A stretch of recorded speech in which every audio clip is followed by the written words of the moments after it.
Thank you. It's great to be here. I wish I had known that we would have a big screen like this, because I would have used it to entertain you a little bit if I knew in advance. Maybe we could show a movie while I'm talking, just in case I can use the help in terms of engaging and entertaining the audience.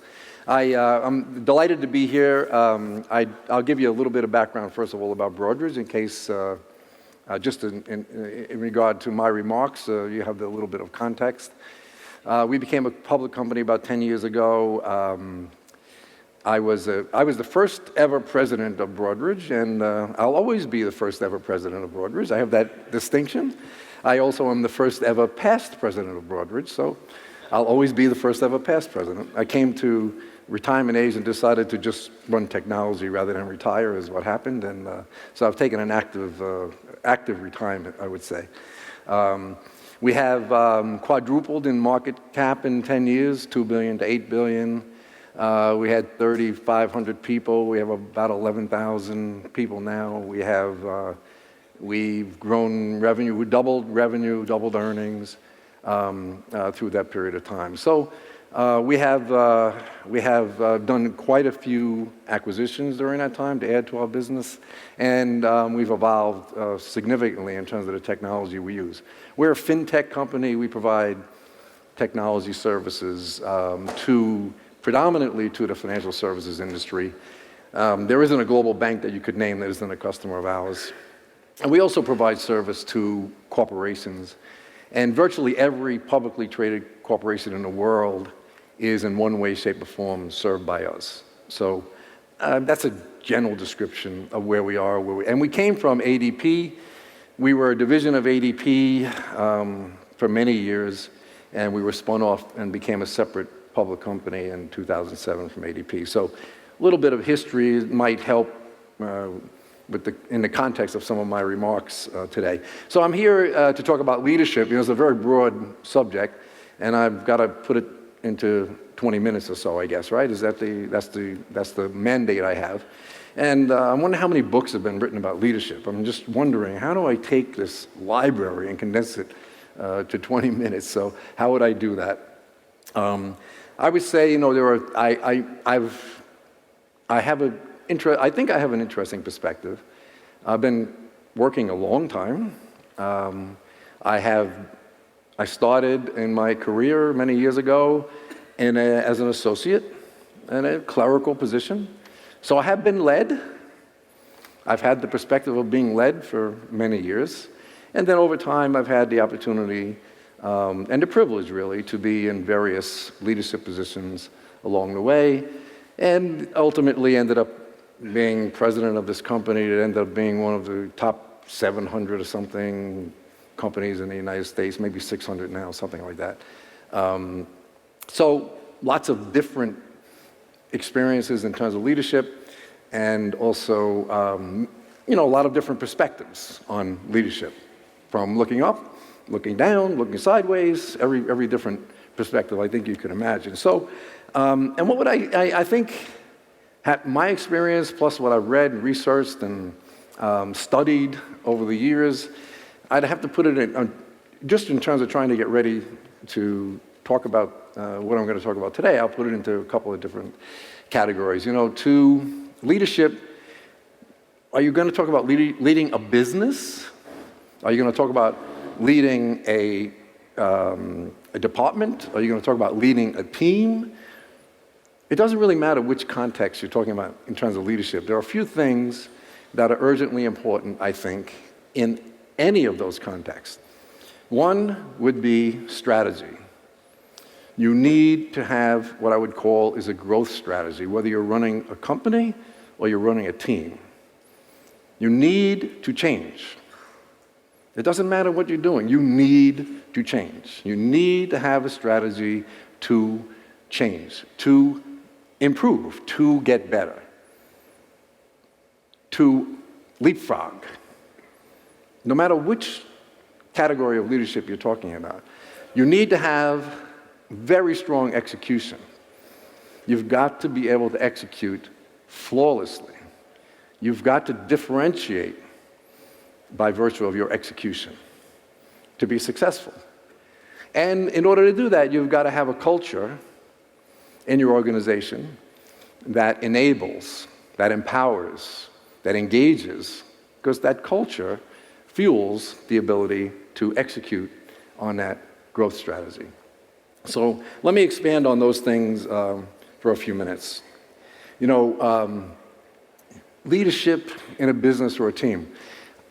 In the early 90s, a big part of our business, talk about the future, talk about trying to predict the future. In the early 90s, if I were talking to you in the early 90s, I would have said the pace of change is accelerating. I don't know if I would have said warp speed or not. I'm not sure I would have used those words. That's what I would have said, and I would have been right. I would have been right. Guess what? The pace of change is accelerating. So that wheel is continuing to roll down that hill and is getting faster and faster and faster. So not only is it continuing to go fast, the rate of change is continuing to accelerate. And that's not going to stop anytime soon. I think the more we become aware of what is possible, the more we begin to imagine what else could be possible. So it seems to me that momentum, it's not going to stop. It's not going to stop. And in 1993, that was true too. One of our principal businesses was in the business of disseminating shareholder information. And, you know, guess how we did that? The old-fashioned way. We got books, we got letters, we printed them, we put them in envelopes, we put them in the mail, and mailed them. 93, somebody was trying to explain to me in technology what the internet was. Well, you know, this internet is going to disrupt our business. Internet is going to put us out of business. We have to have these big strategy meetings. And the first thing we had to do was what is this thing called the World Wide Web? What is that? And how is it going to? But what did we do? We decided we would embrace it. We would lead it. We took that process, shareholder communications, to the internet. We were the disruptor. We decided to disrupt us. Our customers, the market was, what? What are you doing? How can you? We led the regulation changes necessary to use it. And guess what? Today, right now, so many years later, we have a very significant digital business associated with disseminating information electronically, you know, via the web and many, you know, we have a very sophisticated products on the cloud and so forth that disseminate information. Moving to blockchain, as a matter of fact, as we speak. But you know what else? Although print and mail market has shrunk, we do more than we did then of print and mail, because we've gained share in a shrinking market very significantly. So I'm not sure we would have predicted that, honestly, in the early 90s, but from a leadership perspective, what we did know is we were not going to be disrupted. We would choose to disrupt ourselves rather than be disrupted by someone else. So we had a strategy which was to change, and we knew staying the same is just not going to work. It doesn't work for a sustainable period of time. And in running a team, I have the technology group somewhere around, I guess somewhere around 3,000 people or so around the world altogether. And the leaders in that group, we need to take our team and we need to think about where are we going? How are we going to change? How are we going to increase the value? Every single leader in our group, we challenge them to explain not just what they do, not just how they do what they are tasked to do now, not just how the quality that they produce, not just the efficiency that they produce, but where are they going? Where are they going with their team? If I'm a leader running a group, I can assure you I will have a vision for what I am going to create in the future. What value am I going to create in the future that is unexpected? Not compliant with what my leader expects? What am I going to produce that my leader doesn't even know enough to ask me? What I encourage my leadership to do is surprise me with the value that's inside them and inside their teams and create that unexpected value. Have that vision. Urgently important. You're a leader? You want to be successful?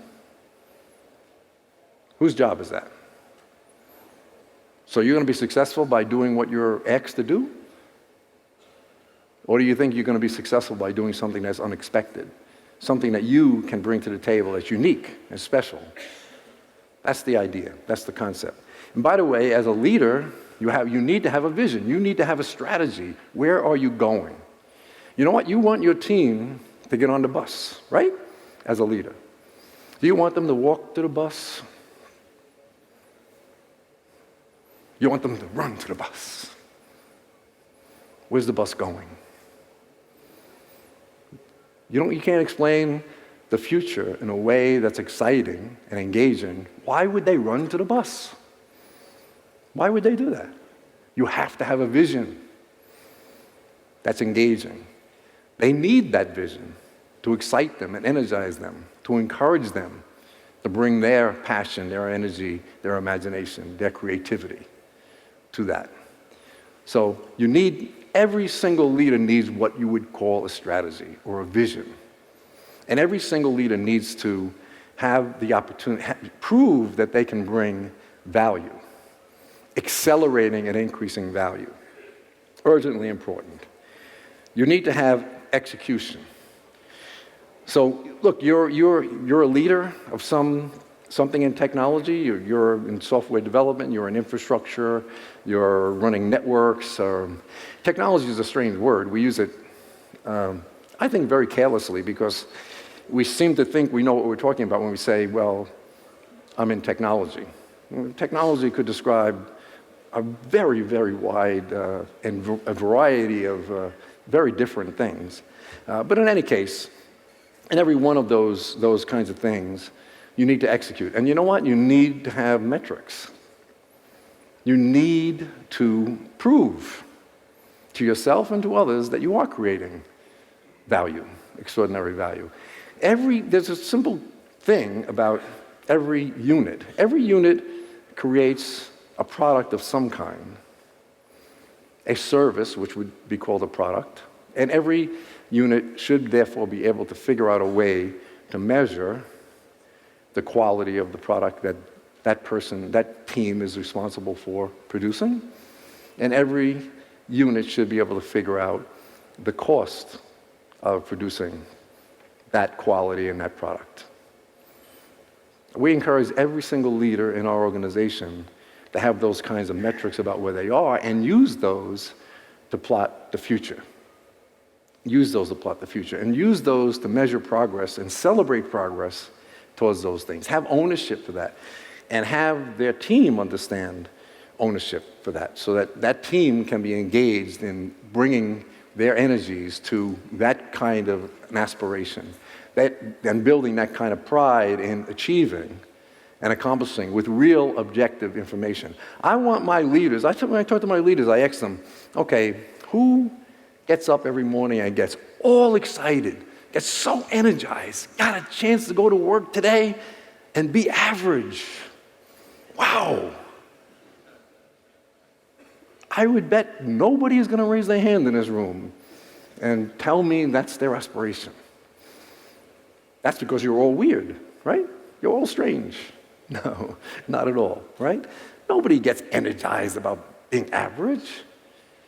How about, I get to get up today and do nothing. I go to a conference, this guy Hogan's going to talk, I'm going to take a nap, I'm going to get paid. Wow. Not very energizing. Adrenaline pumping? I don't think so. How about I'm going to make a difference. I'm going to do something different. I'm going to make a contribution today. I'm going to contribute to something that's good. I'm going to make a difference. Me. I'm going to bring my fingerprints to this. And it's good. Yeah, that could start to get you energized a little bit. So as leaders, and people, so what I just demonstrated is we want that. Generally speaking, we want that. And if we get that, we'll be energized about it. Do we get it? Does our environment offer it to us? We're leaders. Do we have something to do with creating the environment for the people on our team? We want to be successful leaders. It would be a good idea to create that kind of environment that engages our team. We can differentiate ourselves, differentiate our company. We need to build that kind of environment in order to achieve our purpose. So, and you need to have metrics. You need to have metrics, and you can have metrics. You can have metrics on software. You can have metrics on speed of development. You can have metrics on quality of development. You can have metrics on innovation. You can do it. You can do it. It's not easy, often not perfect either, but way better than none. Way better than none. And much more important, sometimes to engage your team in developing metrics and ways to track. You can give people an opportunity to see a vision and give them an opportunity to see clearly how they have contributed to progress, not necessarily to achieving always, but to progress. You will engage. You will create pride, and you will engage. And you'll engage more and more of the full person. You don't want your team to be compliant. You know, if you're objective, I'm a team leader, and I want my team to comply. I want them to do what I tell them to do. That would be a pretty arrogant perspective. Pretty arrogant. And you would be leaving a lot of value on the table if you ever thought such a thing. You don't want compliance. You don't want that. You want commitment. You want engagement. You want the whole person, not just their obedience. Because you believe in people. Because you know people are good. You're convinced people are good. You don't need to coerce. You don't need to watch. You don't need to force. You need to allow. You need to create that culture that is based on the belief that people are good. Give them the environment that allows them to make a difference to something that is good, to your team's performance, to the overall collective good of the organization. Create that environment. Make it obvious. Make sure that connection is real. As a leader of a team, that is part of the execution. How do you deliver? You know, in our world in technology, you know, I have something I need to share with you. It might be a little painful, but, you know, there is no perfect. Technology is pretty complex today. So what product is out there in the world used by large numbers of people that doesn't have a bug in it somewhere? You know? How many products, consumer-based products, have automated ways to collect information about bugs? There is no perfect. Who has built the system that never goes down? Ever. Or never has a service interruption? Who has written the requirements document, or let's hope we write smaller and smaller and little tiny, little half-page requirements document? Who has written the one that is perfect? Perfectly understood by everyone in the chain, without any possible misunderstanding. It's yet to be done. It's yet to be done. So there is no perfect, right, in our world. So we need to have metrics to demonstrate. We can't be held accountable to a standard of perfection when it's not possible in technology. We can't allow that to happen. We can't allow our customers to hold us to that. We can't allow our bosses to hold us to that standard. If we are held to that standard, we will end up failing, obviously, and we'll end up creating practices that are not appropriate. So we need metrics. You know, we just need to prove, you know, we're not perfect. We're just the best there is. That's all. You know, we need to be able to prove that. urgently important. I want my leaders to prove to me, although they're not perfect, they're better than they've ever been, and they are going to be better in the future. And I want them to prove it. Don't leave it to my judgment, my subjective, well, what happened yesterday? What did I hear about this? What did I hear about that? You guys were late on this. You were ahead on this. There were this many defects in this. Don't leave it to my recent experience. Prove it. Prove it. We prove it to our customers. We have metrics.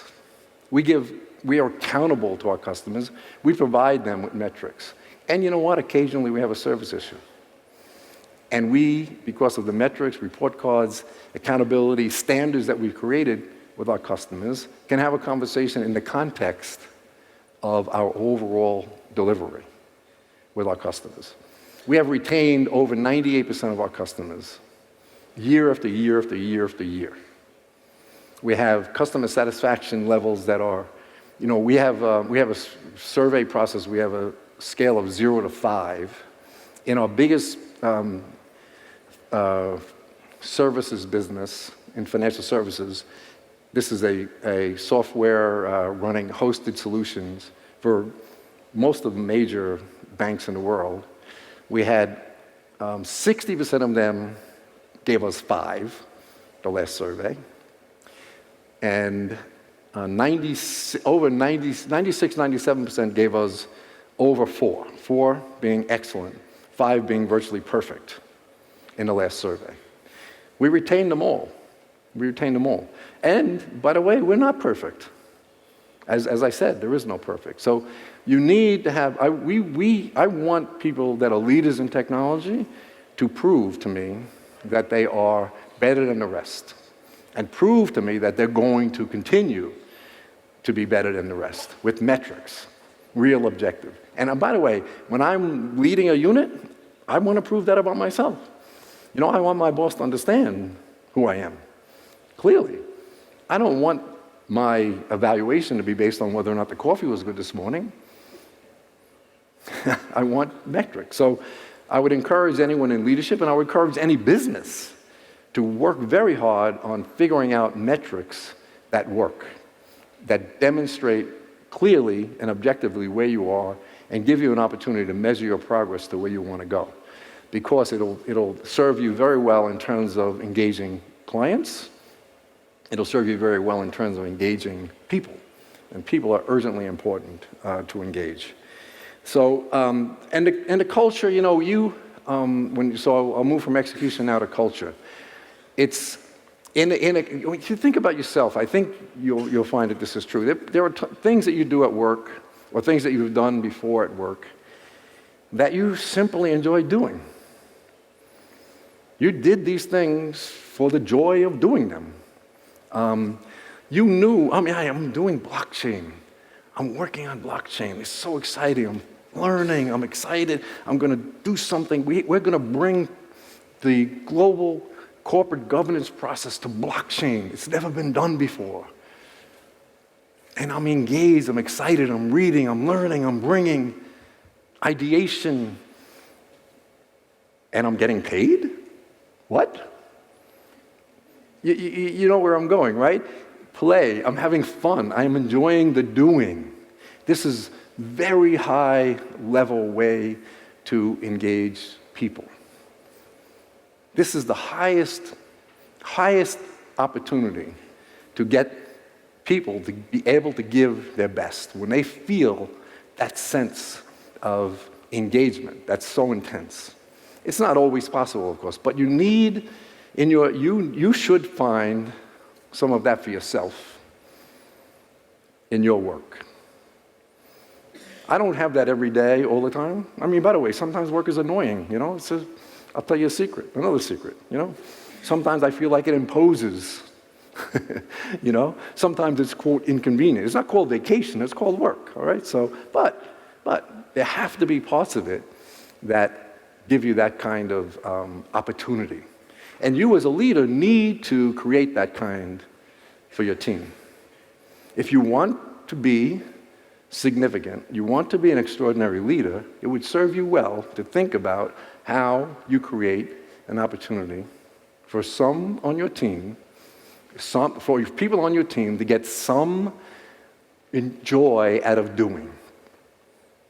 What is the thing that they really like? What is the task? How can I line it up? Maybe it's outside their job description, but how can I get them an opportunity to do it and give them a chance that to understand that it contributes? If you want to be an extraordinary leader, I would say it's a good idea. Secondly, purpose. You've got to connect. You want people to run to the bus. They have to understand where it's going, and they also have to think it's good. People are good. So you want to engage people, you've got to be good. So what is the purpose that's going to engage them? Why are they doing it? Are they doing it so they can get through the week and get to the weekend? Are they doing it so they can get some kind of merit increase? Are they doing it because maybe they can get a promotion? Are those things important enough to fully engage, or should there be something more? We think we need to have a purpose that engages at every level as fully as possible. We think we need to have a higher purpose. All of those are good.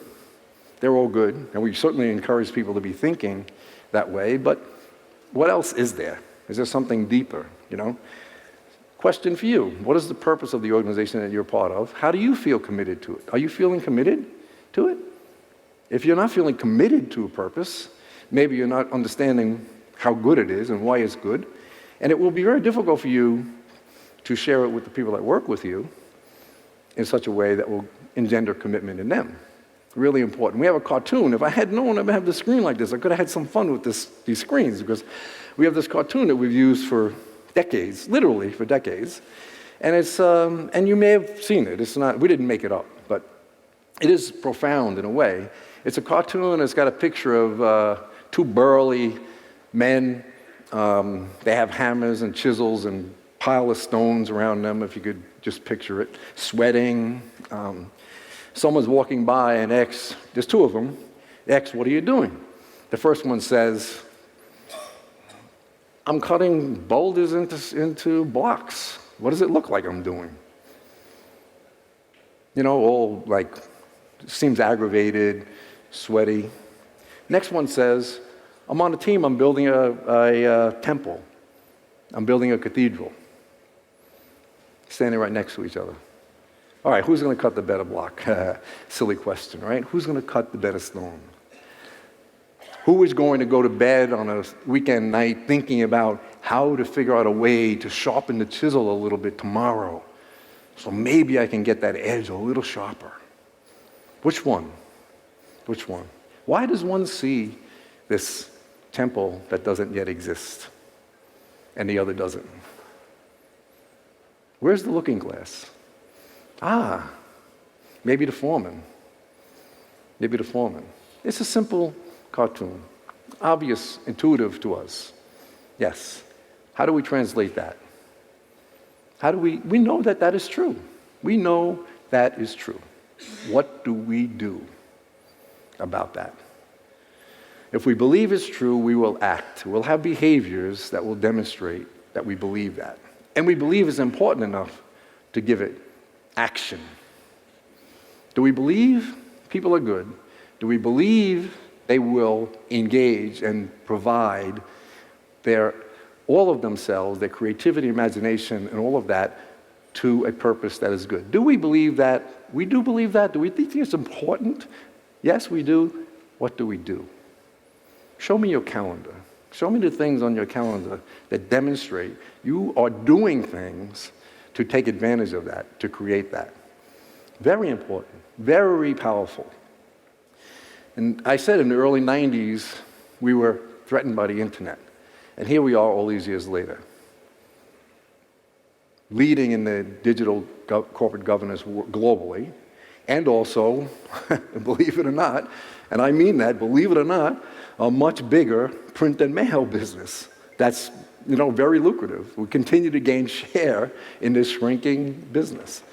You think that some brilliant mastermind at the helm had all of this in mind 15 years ago?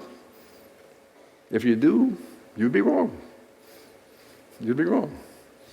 But the collection of all of those minds that are engaged and all of the imagination and all of the hope and all of the belief in creating sustainable business has created that. Urgently important, urgently important. Created value beyond expectations of any brilliant leader. I can assure you, I wouldn't use the word brilliant, but I happen to be the leader. So, and also the point is that that stonecutter that said, I'm on a team building a temple, also has a better life. Which one has the better life? The one that thinks, I got to go back tomorrow and cut these stupid boulders into blocks and then go home at night and be with the family? Or the one that thinks, yeah, it's hard work. Yeah, it's tedious sometimes. Yeah, backbreaking. Yeah, but building that temple, building that cathedral, doing something good. Which one has a better life? So it's a mutually beneficial and circular process. So, if you ask me, what do I do? If I happen to be in a good state of mind at that moment, and I would say, I'm on a team building a great company. That's what I'm doing. I think we're a great company. I think we're becoming a great company. That's what I do. What do I mean by a great company? Great company, if you want to call yourself great, you've got 4 constituents. You got shareholders. You got to give shareholders a better return than they could get elsewhere for their trust, for their investment, for the fuel, the capital that fuels your business. You got to check that box to call yourself great. You also got to give clients better service than they expect. You got to give them more value for the dollar than they expect. You've got to deliver that if you're going to call yourself great. You're going to call yourself great, you've got to give to the people that commit to your purpose a better place to work. You've got to give them a place they're proud to be part of. You've got to give them a place that allows them to go home to their families with a sense of accomplishment and satisfaction and significance, and be in their communities with that sense as well. When you talk to them on Sunday, they have to say, listen, I wish it were a 3-day weekend. I confess. But tomorrow I'll go back to the team. We got some good things going on. We do good things. I'm proud of my company. That's how people need to answer if you're going to call yourself great, when you ask them what they do. And you got to give back to society. You got to give back to the communities in which you work. We have a school here in Hyderabad. We have a school. Soon, I expect, we'll have a school here as well. We take children from slums that aren't in education. We get them ready to go to mainstream school. We've had 2,100 or so. I gotta go? Okay. 2,100 or so young ladies that have gone through our school and 1,400 or so have gone to mainstream school, okay, at this point in time. Yesterday I saw a group in Hyderabad that are going from our school to mainstream with their beautiful school uniforms on. Proud. I mean, you could see them. It's like you're in the room with the sun. Okay? I'm proud to be part of that. I'm proud of my purpose. I'm proud to tell you I'm on a team building a great company for shareholders, for clients, for each other, and for society. That is the purpose that reaches inside me and brings out the best in me. What is your purpose? What is your purpose? What is the purpose you provide your team as a leader? Thanks.